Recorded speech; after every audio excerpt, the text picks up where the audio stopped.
दुश्मन हमसे सिर्फ 50 गज की दूरी पर है। हमारी संख्या काफी कम है।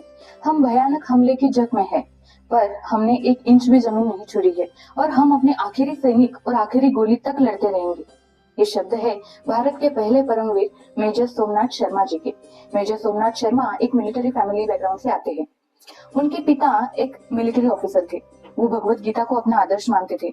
वो हमेशा अपनी जेब में भगवत गीता कैरी करते थे। उनके शव की पहचान भी इसी भगवत गीता से ही हुई थी। Major Somnath Sharma royal military college से ग्रेजुएट होने के बाद 22 फरवरी 1942 में ब्रिटिश रेजिमेंट के हैदराबाद रेजिमेंट में शामिल हुए, जो बाद में कुमाऊन बटालियन में परावर्तित हुई। वह द्वितीय महायुद्ध के दौरान बर्मा में जापानीज के खिलाफ भी लड़े थे।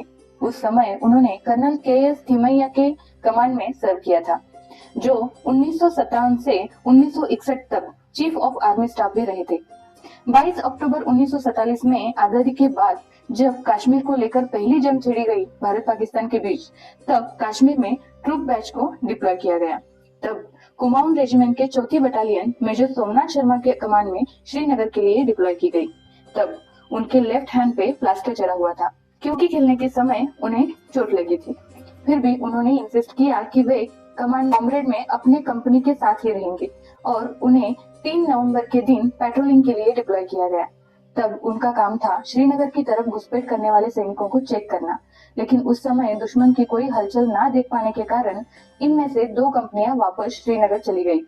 परंतु सोमनाथ शर्मा जी की कंपनी 3 बजे तक वही पेट्रोलिंग कर रही थी। तब अचानक 2:35 पर उनके डी कंपनी पर एक लोकल रेसिडेंट हाउस से अचानक फायरिंग होने लगी। परंतु तब काउंटर फायरिंग के लिए सोमनाथ शर्मा के पास ऑर्डर्स नहीं थे, क्योंकि कोई निष्पाप सिविलियन ना मारा जाए। परंतु तब अचानक से 700 की संख्या में घुसपैठियों ने गुलबर्ग की तरफ से बदगांव बढ़ रहे थे और फिर देखते ही देखते सोमनाथ शर्मा की डी कंपनी को पाकिस्तानी घुसपैठियों ने तीनों ओर से घेर लिया और हेवी फायरिंग करना शुरू किया। बहुत सी जानें चली गई, परंतु मेजर सोमनाथ शर्मा जी को यह एहसास था कि अगर वो वहां से चले गए या पीछे हटे तो श्रीनगर और श्रीनगर एयरपोर्ट धोखे में आ जाएगा, अपनी आजादी धोखे में आ जाएगी। अपनी संख्या कम होकर भी उन्होंने दुश्मन को वहीं के वहीं पर रोका। अपने सैनिकों को गोलियां भरकर बंदूक देते समय उन पर दुश्मन का एक मोर्टार आकर गिरा और उसी विस्फोट में उनका शव बुरी तरह से छिन्न विछिन्न हो गया। जब सोमनाथ शर्मा शहीद हुए तब उनकी उम्र थी सिर्फ 24 साल।